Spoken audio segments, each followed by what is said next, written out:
Together we can, together we can, together we can, together we can. So hello students, आज आप लोग का online class में फिर से स्वागत है। You all are welcomes.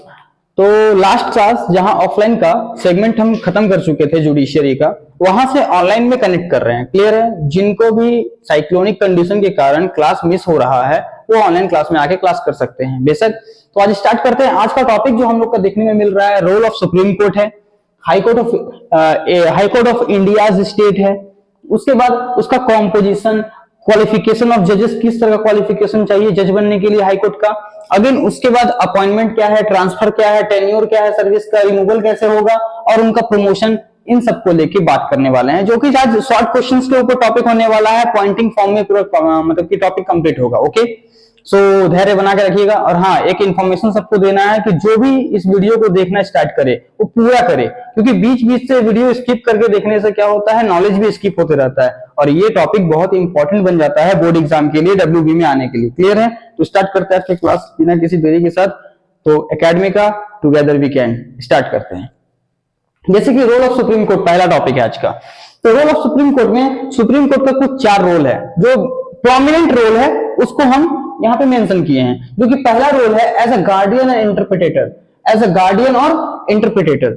जो सुप्रीम कोर्ट ऑफ इंडिया है उसको as a guardian and protector of constitution, even interpreter of constitution के नाम से जाना जाता है, क्योंकि हमारा कॉन्स्टिट्यूशन इंडियन सुप्रीम कोर्ट को ही ये फैसिलिटी प्रोवाइड किया है कि वो कॉन्स्टिट्यूशन को इंटरप्रिटेट कर सकता है। इंटरप्रिटेट कहने का मतलब है कि कॉन्स्टिट्यूशन का व्याख्या, संविधान क्या है, उसका एक्सप्लेनेशन देने का जो पावर है वो सुप्रीम कोर्ट के पास है। क्लियर है? आगे आते हैं। हम यहाँ पे कुछ पॉइंट्स लिख दिए हैं ताकि वीडियो ज्यादा लंबा ना हो, इसलिए पहले से बोर्ड पे सारा कुछ लिखा हुआ है। आप लोग को ये फोटो मिल जाएगा, इस फोटो के थ्रू आप लोग को नोट्स प्रोवाइड करना है, मैंने बनाना है, खुद से मेक करना है। ओके, स्टार्ट कर रहे हैं। तो सुप्रीम कोर्ट है वो बहुत ही इंपॉर्टेंट रोल प्ले करता है फेडरल कोर्ट के रूप में। फेडरल कोर्ट हम आप लोग को बता चुके हैं क्लास में कि फेडरल कोर्ट क्या होता है। फेडरल कोर्ट कहने का मतलब जो state versus state, state versus union, many states versus union का विवाद को सुलझाता है, कॉन्फ्लिक्ट को दूर करता है, वो फेडरल कोर्ट होता है। तो फेडरल कोर्ट होने के साथ साथ इसके पास पावर ये भी है कि ये सिविल केसेस, क्रिमिनल केसेस और कॉन्स्टिट्यूशनल केसेस को भी सुलझाता है, क्योंकि इसके पास पावर मिला हुआ है इंटरप्रिटेशन का, और ये गार्डियन ऑफ इंडियन कॉन्स्टिट्यूशन कहलाता है। क्लियर है? तो पहला टॉपिक क्लियर हुआ। आगे बढ़ते हैं जब हम लोग इसके साथ, तो सेकंड टॉपिक स्टार्ट होता है protector of fundamental right. Supreme court of India को अकॉर्डिंग टू आर्टिकल 32 ये राइट्स प्रोवाइड किया गया है। बोला जाए तो ये एक्स्ट्रा राइट्स उसके पास आया है, क्योंकि अगर मान लीजिए कि जितने भी लॉज बनते हैं वो सारे के सारे लॉज तो पार्लियामेंट का चेंबर बनाता है, मतलब इंडियन पार्लियामेंट जो कि लेजिस्लेचर का पार्ट है वो बनाता है। अब लेजिस्लेचर अगर चाहेगा तो ये भी लॉ बना सकता है ना, कि जो फंडामेंटल राइट्स कॉन्स्टिट्यूशन अपने सिटीजन्स को प्रोवाइड किया है, फंडामेंटल राइट्स, अगेन मैं बोल रहा हूं फंडामेंटल राइट्स जो 6 टाइप के हैं, वो फंडामेंटल राइट्स के ऊपर अगर कभी भी इंडियन पार्लियामेंट या फिर इंडियन लेजिस्लेचर कोई लॉ बनाता है, जो कि इस लॉ का इफेक्ट फंडामेंटल राइट्स के छीन जाने से होगा। छीन जाना मतलब इंक्रोच कर जाना, उसको थोड़ा सा क्या बोलते हैं, कॉन्ट्रैक्ट कर देना, थोड़ा छोटा कर देना या फिर उस पर इंक्रोच करना, इस टाइप को लेके अगर कोई भी लॉज बनता है तो ये नॉर्मल सिटीजन कौन, हम आप सब जो इंडिया में है, वो नॉर्मल सिटीजन कहां रीच करेंगे? अब गवर्नमेंट के अगेंस्ट कैसे जाया जा सकता है? तो इसलिए फंडामेंटल राइट्स को प्रोटेक्ट करने के लिए आर्टिकल 32 के हेल्प से डायरेक्ट हम लोग जो नॉर्मल सिटीजन है वो सुप्रीम कोर्ट ऑफ इंडिया को रीच कर सकते हैं, और सुप्रीम कोर्ट ऑफ इंडिया को रीच करने के बाद वहां से सुप्रीम कोर्ट ऑफ इंडिया इस केस को डायरेक्टली मतलब कि व्यू करेगी। क्लियर है? और जो सही होगा उसके सपोर्ट में वर्डिक्ट आएगा। क्लियर है? इसलिए सुप्रीम कोर्ट ऑफ इंडिया को हम कहीं ना कहीं फंडामेंटल राइट्स का प्रोटेक्टर भी कहते हैं। एक और बात, जो आर्टिकल 13 है ना, आर्टिकल 13 इंडियन कॉन्स्टिट्यूशन का, वो सिंपली ये बात बोलता है कि नॉर्मल पीपल्स के राइट्स के ऊपर ये बात का ध्यान रहे कि इंडियन लेजिस्लेचर उस राइट्स को कॉन्ट्रैक्ट ना करे, छोटा ना करे, संकुचित ना करे या फिर उसके ऊपर इंक्रोच ना करे। इसके लिए यही power supreme court of India को दिया गया है आर्टिकल 32 के हिसाब से। क्लियर है? तो अभी तक 2 टॉपिक क्लियर किए, as a guardian and interpreter और as a protector of fundamental rights. तीसरा रोल आता है इंस्ट्रूमेंट ऑफ सोशल चेंज। तीसरा केस आता है रोल आता है इंस्ट्रूमेंट ऑफ सोशल चेंज। जैसे कि सुप्रीम कोर्ट ऑफ इंडिया कभी कभी सोसाइटी के भले के लिए, सोशल रिफॉर्म के लिए कुछ एक्ट को मतलब कि आइडेंटिफाई करती है, इंटरप्रिटेट करती है, क्योंकि इंटरप्रिटेशन का पावर उसके पास ऑलरेडी है। तो इंटरप्रिटेशन का पावर को यूज करके वो ओवरव्यू करती है किसी भी लॉज को, जो लॉज पार्लियामेंट के चेंबर से पास होता है। अब उस लॉ में कुछ एग्जांपल हम दे रहे हैं। अगर मान लीजिए सुप्रीम कोर्ट को ये लगता है कि वो लॉ में कुछ ऐसा मतलब कि क्लॉज है, जो क्लॉज कहीं ना कहीं फंडामेंटल राइट्स को हैम्पर करेगा, वायलेट करेगा, इंक्रोच करेगा, तो सुप्रीम कोर्ट ऑफ इंडिया उस लॉ के उस पर्टिकुलर क्लॉज को बोलती है कि इसमें चेंजेस लाइए या फिर इसको डिमोलिश कीजिए, इस लॉज को, मतलब इस क्लॉज को, क्लॉज मतलब उसका छोटा सा एक हिस्सा को। क्लियर है? जैसे ये सुप्रीम कोर्ट ऑफ इंडिया, अपना इंडिया का सुप्रीम कोर्ट कुछ एग्जांपल्स प्रेजेंट कर चुका है इसके ऊपर पहले भी। जैसे मीसा का आर्टिकल 17, इसको रिजेक्ट किया गया था। दूसरे में देखा जाए तो डायरेक्शन, एक बार 1995 में एक शाहबानो का केस आया था, एक विडो नहीं थी, आई एम रियली सॉरी, उसको डाइवोर्स दिया गया था उनके हस्बैंड के द्वारा। ये केस मैं क्लास में डिस्कस कर चुका हूं, ऑफलाइन क्लास में, आपको भी याद होगा। थोड़ा सा रिमाइंड कीजिए, रिकॉल कीजिए अपने को। जो भी नए स्टूडेंट हैं वो इस केस को अगर जानना चाहते हैं तो कमेंट कर देंगे, मैं इसके ऊपर अलग से वीडियो बना के पुट कर दूंगा। क्लियर है? तो शाहबानो के केस में 1985 का समय है। इस समय क्या हुआ था, सुप्रीम कोर्ट स्टेट को डायरेक्शन भी ये प्रोवाइड की थी कि आप ये तय कीजिए, ये सुनिश्चित कीजिए, इसको आप तय कीजिए कि ये जो डाइवोर्सी है शाहबानो, इनको इनके हस्बैंड मेंटेनेंस पे करे। क्लियर है? तो ये सोसाइटी के भले के लिए हो रहा था, कहीं ना कहीं सोशल चेंजेस के लिए सुप्रीम कोर्ट पहल कर रही है। तीसरा एग्जांपल देखा जाए तो सीबीआई को फ्री इन्वेस्टिगेशन का पावर दिया गया है, किसके द्वारा? सुप्रीम कोर्ट के द्वारा। कि सुप्रीम कोर्ट बोली कि सीबीआई कहीं भी जाके किसी भी करप्शन के अगेंस्ट या फिर किसी भी क्राइम के अगेंस्ट इन्वेस्टिगेशन फ्रीली कर सकती है, उसके ऊपर किसी का बाउंडेशन नहीं होगा। इन सब के बाद भी मतलब हम 3 टॉपिक को एक्सप्लेन कर चुके हैं, जिसका role as a guardian, as a protector, as a social change का इंस्ट्रूमेंट। इसके बाद जो चौथा आता है पॉइंट, वो पॉइंट बनता है हाईएस्ट कोर्ट ऑफ अपील। आपको पता होगा ना, सुप्रीम कोर्ट के पास ये पावर है कि आप आप लोग के पास ये एक पावर है कि अगर आपको डिस्ट्रिक्ट कोर्ट का जजमेंट को, अगर आप उससे सेटिस्फाइड नहीं है तो आप हाई कोर्ट की ओर जा सकते हैं, और अगर हाई कोर्ट के भी जजमेंट से सेटिस्फाइड नहीं है तो कहां जाएंगे? तो सुप्रीम कोर्ट जाएंगे। और सुप्रीम कोर्ट का जजमेंट से आप सेटिस्फाइड हो या ना हो, लेकिन आपको उसका जजमेंट को मानना पड़ेगा, एक्सेप्ट करना पड़ेगा। दैट मीन्स कि सुप्रीम कोर्ट के पास highest court of appeal power है कि आप सबसे हाईएस्ट अथॉरिटी के पास अपील करते हुए नीचे से ऊपर जा सकते हैं, चाहे ये नॉर्मल केस सिविल का हो, या फिर ये क्रिमिनल केस हो, या फिर इन केस ये आपका कॉन्स्टिट्यूशनल केस हो। किसी भी टाइप का केस, उस पर अपील करते हुए डायरेक्ट सुप्रीम कोर्ट को रीच किया जा सकता है। इस सुप्रीम कोर्ट को पावर दिया गया है, तो सुप्रीम कोर्ट इसका रोल प्ले करता है। 4 रोल पढ़ाया गया, पहला एज अ गार्डियन, दूसरा एज अ प्रोटेक्टर, तीसरा as a social change instrument, चौथा हाईएस्ट कोर्ट ऑफ अपील। अब एक मैं कुछ बात बोलना चाहूंगा, नोट एक्स्ट्रा नॉलेज के रूप में, कि जब फंडामेंटल राइट्स का बात आता है ना, तो आप लोग को कुछ केस स्टडी है उसको पढ़ना चाहिए। जैसे कि पहला केस स्टडी है के गोपालन वर्सेस स्टेट और के गोपालन वर्सेस यूनियन ऑफ इंडिया, ये पहला केस है। दूसरा केस आपको पढ़ना चाहिए Kesavananda Bharati versus Union of India. तीसरा केस आपको Minerva Mills versus Union of India, 1985 का ये केस है। ये 3 केस स्टडी आपको रीड करना चाहिए, जरूर पढ़ना चाहिए कहीं ना कहीं से ढूंढ के। अगर आपको नहीं मिल रहा है तो कमेंट करेंगे, मैं इसके ऊपर वीडियो बना दूंगा एक्स्ट्रा। क्लियर है? ये 3 केस स्टडी अगर पढ़ेंगे ना, तो कहीं ना कहीं आपको protector of fundamental right, guardian और interpreter, instrument of social change और हाईएस्ट कोर्ट ऑफ अपील, ये चारों का चारों रोल उस 3 केस में आपको मिल जाएगा। क्लियर है? तो ये हम ऐसा एज्यूम कर रहे हैं सभी बच्चों से कि अभी तक जितना भी हम रोल सुप्रीम कोर्ट का पढ़ाए हैं वो आप लोगों को क्लियर होगा। अब सुप्रीम कोर्ट पूरे अच्छे तरीके से 12th क्लास के पॉलिटिकल साइंस में WB बोर्ड के लिए खत्म कर दिया गया है, समझा चुके हैं इसको बढ़िया से। तो ये टॉपिक खत्म होता है। अब अगला टॉपिक स्टार्ट होता है high court of Indian state. अगर किसी को कोई भी फिर भी डाउट है तो वो कमेंट कर सकता है। फिर भी कोई अगर कमेंट के थ्रू भी डाउट सॉल्व नहीं होता है तो डायरेक्टली मेरे को वो रीच कर सकता है। अगर डायरेक्ट रीच करना है तो मेरा व्हाट्सएप नंबर रहेगा, हम लोग का व्हाट्सएप का चैनल है, फेसबुक पे पेज है, इंस्टाग्राम पे पेज है, आप लोग डायरेक्टली रीच कर सकते हैं एवरी सोशल नेटवर्क के थ्रू। क्लियर है? तो स्टार्ट करते हैं हम लोग हाई कोर्ट ऑफ इंडिया के बारे में। इंडिया के हाई कोर्ट जो है, जितने भी स्टेट में हाई कोर्ट है उनके बारे में। तो यहाँ पे पहला कहा गया 214 एक आर्टिकल है, जिसमें 214 एक आर्टिकल है इंडियन कॉन्स्टिट्यूशन का। तो 214 आर्टिकल ये बोलता है कि हर एक स्टेट का अपना अपना हाई कोर्ट होगा। सभी स्टेट, चाहे वो वेस्ट बंगाल हो, चाहे वो यूपी हो, चाहे वो दिल्ली हो, कोई भी स्टेट हो, उन सबका अपना अपना एक हाई कोर्ट होगा। और हाँ, हाई कोर्ट जो होता है ना, वो उस स्टेट का हाईएस्ट जुडिशियरी अथॉरिटी होती है। उस स्टेट की हाईएस्ट जुडिशियरी अथॉरिटी होती है। न्यायपालिका में न्यायिक अधिकार करने का सबसे हाईएस्ट अथॉरिटी, अगर किसी को सबसे ज्यादा अगर अधिकार किसी को प्राप्त है उस राज्य में, तो वो होती है हाई कोर्ट को। क्लियर है? आगे बढ़ते हैं। एक और भी मतलब कि थोड़ा सा लूप होल दिया गया है पार्लियामेंट को पावर करके, लूप होल पावर मिला है पार्लियामेंट को कि पार्लियामेंट अगर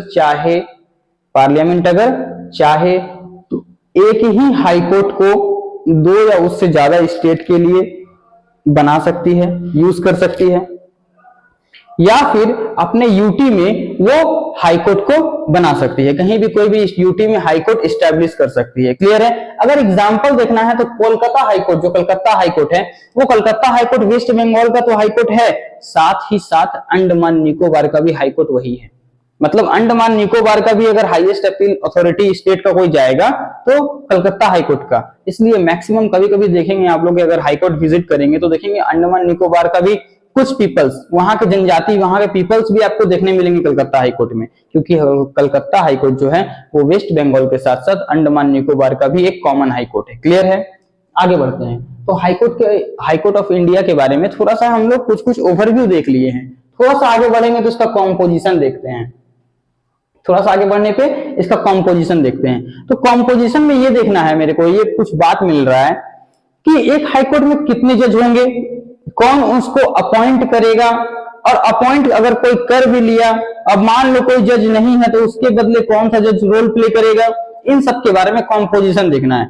तो इंडियन कॉन्स्टिट्यूशन एकदम इस बात पे साइलेंट है, कुछ नहीं बोलती है कि हाईकोर्ट में कितने जज का कॉम्पोजिशन होगा। ये वो स्टेट तय करता है जिस स्टेट का वो हाईकोर्ट है, और by the law of state के लॉ के थ्रू ये डिसाइड होता है। क्लियर है?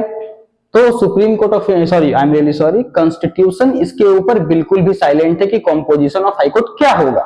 तो आगे आते हैं, आर्टिकल 216, एक आर्टिकल है 216, जिसमें ये कहा गया है कि जब ऐसा फील होगा टाइम टू टाइम, ये माने बहुत जरूरी होगा कि हाईकोर्ट में जज का संख्या, जज के नंबर को बढ़ाना है या फिर जज के अपॉइंटमेंट को बढ़ाना है, तब प्रेसिडेंट, चीफ जस्टिस और गवर्नर, उस स्टेट के जो गवर्नर हैं, उनसे सलाह मशवरा करेंगे, कंसल्ट करेंगे और हाईकोर्ट में जज का अपॉइंटमेंट करेंगे। क्लियर है? चीफ जस्टिस किसके? Chief justice of India, supreme Court के चीफ जस्टिस के संग प्रेसिडेंट कंसल्ट करते हैं, और उस स्टेट के गवर्नर के संग, जिस स्टेट में हाईकोर्ट के जज को नियुक्त किया जा रहा है, उस स्टेट के गवर्नर के संग कंसल्ट होगा, आफ्टर देन अपॉइंटमेंट होता है टाइम टू टाइम। क्लियर है? और हाईकोर्ट के, जैसे कि मान लीजिए सुप्रीम कोर्ट का एक जज है, जैसे सुप्रीम कोर्ट का चीफ जस्टिस है, तो उसको हम लोग बोलते हैं ना चीफ जस्टिस ऑफ इंडिया। वैसे अगर हाईकोर्ट का कोई चीफ जस्टिस होगा तो उसको क्या बोलेंगे? Chief justice of high court, CJHC। Clear है? तो चीफ जस्टिस दोनों जगह होता है, सुप्रीम कोर्ट में भी और हाई कोर्ट में, लेकिन हाई कोर्ट के चीफ जस्टिस को chief justice of high court कहते हैं और सुप्रीम कोर्ट के चीफ जस्टिस को चीफ जस्टिस ऑफ इंडिया कहते हैं। क्लियर है? तो हम यहाँ पे जितने भी चीफ जस्टिस का यहाँ बात हुआ, जो भी बात होगा आगे जाके या फिर हुआ, तो वो जो भी बात होगा वो chief justice of India consult के बेस पे, और अगर अपॉइंटमेंट है तो appointment chief justice of India का खुद कंसल्ट करते हैं CJI से, प्रेसिडेंट और गवर्नर से कंसल्ट करने के बाद अपॉइंटमेंट होता है। क्लियर है? 216 आर्टिकल ये बोलता है। वही 224 आर्टिकल, एक 224 आर्टिकल है, वो आर्टिकल ये बोलता है कि मान लीजिए कहीं जज का बहुत कमी है, तो या फिर वो जज, हाईकोर्ट का जज किसी काम से बाहर गए हुए हैं या फिर उनका ऑफिस वैकेंट है, तब तक के लिए कोई ना कोई तो एक ऐसा जज होना चाहिए जो रोल प्ले करे उनका, तो ऐसे जज को हम बोलते हैं एडहॉक जज। क्या बोलते हैं? एडहॉक जज। क्लियर है? ये एक्टिंग जज होते हैं, इनका अपॉइंटमेंट भी प्रेसिडेंट करते हैं, लेकिन इनका ऑफिस ऑफ टर्म तब तक के लिए अवेलेबल होता है जब तक कि परमानेंट जज यहां पर उनका ऑफिस होल्ड करने के लिए ना आ जाए। क्लियर है? मतलब परमानेंट जज आया, एडहॉक जज गया। अगर परमानेंट जज चला गया तो इनका जगह जो वैकेंट हुआ, इनका रोल प्ले करने के लिए एक जज आएगा जो एडहॉक होगा, एक्टिंग जज होगा और रोल प्ले करेगा। क्लियर बात समझ में आया? तो कॉम्पोजिशन कुछ इस प्रकार से। आगे बढ़ते हैं क्वालिफिकेशन। अब क्वालिफिकेशन में यह है कि अगर कोई जज हाईकोर्ट का बनना चाह रहा है, सबसे पहले तो उसको इंडियन सिटीजन होना पड़ेगा, पहला क्राइटेरिया है। दूसरा क्राइटेरिया में ऑप्शन है कुछ उनके पास, दोनों में से कुछ भी वो फुलफिल कर सकते हैं। तो दूसरा क्राइटेरिया में ये है कि 10 साल वो एडवोकेसी किए होंगे किसी भी हाई कोर्ट में या सबऑर्डिनेट कोर्ट में, मतलब कि 10 साल वो एडवोकेट रहे होंगे। क्लियर है? ये पहला ऑप्शन था सेकंड वाले का। दूसरा ऑप्शन जो और के बाद आ रहा है ये है कि 10 साल का उनको एक्सपीरियंस होना चाहिए जुडिशियल फील्ड का। क्लियर है? इन दोनों में से कोई भी एक कंडीशन फुलफिल होगा और सिटीजन ऑफ इंडिया होंगे तो वो एलिजिबल हो जाते हैं कि वो किसी भी हाईकोर्ट के जज बन सकते हैं। क्लियर है? क्वालिफिकेशन ये हुआ। अब थोड़ा हम लोग आगे बढ़ते हैं तो हम लोग आते हैं अपॉइंटमेंट एंड ट्रांसफर। क्या? Appointment and transfer. इन दोनों केस में यही है, अगर अपॉइंटमेंट किसी जज का करना हो तो प्रेसिडेंट ऑफ इंडिया करेंगे। अब प्रेसिडेंट ऑफ इंडिया जिसको पोई कहते हैं हम लोग, पोई, ये प्रेसिडेंट ऑफ इंडिया कंसल्ट करेंगे चीफ जस्टिस ऑफ इंडिया से, उसके बाद गवर्नर ऑफ स्टेट से। इन तीनों में कंसल्ट हो जाएगा, इन तीनों में राय मशवरा हो जाएगा, उसके बाद वो किसी को हो सकता है तो अपॉइंट करें। अल्टीमेट अपॉइंटमेंट प्रेसिडेंट ही करेंगे, लेकिन कंसल्टेशन के साथ। किसके साथ? सीजीआई और गवर्नर के कंसल्टेशन के साथ। क्लियर है? इसके बाद वो अपॉइंट कर लेंगे। या फिर किसी जज को ट्रांसफर करना हो तो ट्रांसफर करने के लिए भी उनको इस समय प्रेसिडेंट को चीफ जस्टिस ऑफ इंडिया के संग कंसल्ट करना पड़ेगा। मतलब अपॉइंटमेंट में भी कंसल्टेशन है और ट्रांसफर में भी कंसल्टेशन है। क्लियर हुआ? अब थोड़ा सा जब हम लोग आगे बढ़ रहे हैं तो हम लोग को ये पता चल रहा है कि कहीं ना कहीं उनका टेन्योर क्या है, टेन्योर वगैरह क्या है। अच्छा, टेन्योर वगैरह बताने से पहले हम आपको ये बता देना चाहते हैं, अंदाज से आप लोग को ऐसा नहीं लग रहा है कि प्रेसिडेंट ऑफ इंडिया का डिसीजन या फिर किसी स्टेट का डिसीजन, इन दोनों के डिसीजन से ऊपर सीजीआई का कंसल्टेशन है? हाँ, अपॉइंटमेंट ऑफ जज, ट्रांसफर ऑफ जज में सीजीआई जो है चीफ जस्टिस ऑफ इंडिया, इनका बहुत बड़ा रोल होता है। और इनका रोल कहीं ना कहीं सेंट्रल गवर्नमेंट जो यूनियन गवर्नमेंट है वो और स्टेट गवर्नमेंट, इन दोनों से ऊपर होता है। क्लियर है? तो एक टॉपिक खत्म हुआ। अब थोड़ा सा आगे बढ़ते हैं टेन्योर एंड रिमूवल ऑफ जजेस में। टेन्योर एंड रिमूवल ऑफ जजेस में तो एक किसी भी जज का जो टेन्योर होता है ना वो 62 ईयर्स तक का होता है। मतलब कि वो जज या तो 5 साल वहां उस हाईकोर्ट में अपॉइंट रहे या फिर एट द एज ऑफ 62, 5 साल 5 ईयर या फिर 62 ईयर्स तक वो जज बन के रह सकते हैं। जैसे कि मान लीजिए कोई एक पर्सन ए वो अपने 58 ईयर के एज में अपॉइंट हुआ है एक हाईकोर्ट का जज के रूप में। क्लियर है? अब या तो वो 5 ईयर जज का रोल प्ले कर सकता है या तो वो एट 62 ईयर्स तक, जो उसका एज है 62 ईयर, तब तक ना हो जाए तब तक वो जज बना रह सकता है। और दोनों में से जो कंडीशन पहले फुलफिल होगा उस कंडीशन के बाद उनका मतलब कि ट्रांसफर हो सकता है या फिर उनको रिटायरमेंट हो जाएगा या फिर उनका प्रमोशन हो सकता है, कुछ भी एक कंडीशन होगा, लेकिन दोनों में से कोई एक कंडीशन फुलफिल होना चाहिए। तो 58 ईयर में अगर वो अपॉइंट हुए हैं, कितने साल में?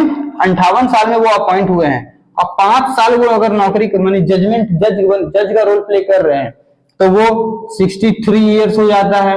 और बोला गया या तो 5 ईयर या तो 62 ईयर, तो मेरे ख्याल से पहले कंप्लीट हो रहा है 62 ईयर, तो वो 62 साल में रिटायरमेंट ले लेंगे। क्लियर हुआ? बात समझ में आया? दोनों में से जो भी टेन्योर पहले फुलफिल होगा उस पर उनको रिटायरमेंट लेना पड़ेगा। अच्छा, दूसरा बात है कि उनको रिमूव कैसे किया जा सकता है। रिमूव करने का 3-4 कारण है। पहला, या तो उनका डेथ हो जाए, वो रिमूवल का कारण बनेगा, या तो वो रेजिग्नेशन दे दे तो वो रिमूवल का कारण बनेगा, या फिर उनका प्रमोशन हो जाए, ट्रांसफर कर दिया जाए, हाईकोर्ट से सुप्रीम कोर्ट में उनका प्रमोशन हो जाए, वो हाईकोर्ट के जज से सुप्रीम कोर्ट के जज बन जाए, तब उनका सीट खाली हो जाएगा, वैकेंट हो जाएगा उनका ऑफिस, या फिर उनका ट्रांसफर किसी और स्टेट के हाई कोर्ट में कर दिया जाए। अच्छा, और चौथा केस होता है अगर उनका टेन्योर ही कंप्लीट हो जाए तो, कंप्लीशन ऑफ टेन्योर, अगर टेन्योर कंप्लीट हो जाए तब भी उनको ट्रांसफर क्या बोलते हैं, उनको अपना ऑफिस वेकेंट करना पड़ेगा। तो आई होप सो कि हम लोग को हाईकोर्ट के बारे में कुछ नॉलेज मिला, मेरे को या फिर आप लोग को भी। और कुछ ऐसा भी लग सकता है कि हाईकोर्ट का कुछ पॉइंट जो एमसीक्यू एसएक्यू पर्सपेक्टिव से इंपॉर्टेंट है, ये आप लोग का क्लियर हुआ होगा। सुप्रीम कोर्ट का जो रोल है ये लॉन्ग क्वेश्चंस में हो सकता है, आ सकता है, वहां वो क्लियर हुआ। तो हम हाईकोर्ट का बेसिक कुछ कॉन्सेप्ट्स को जान गए। सुप्रीम कोर्ट अल्टीमेट अच्छे तरीके से खत्म हो गया।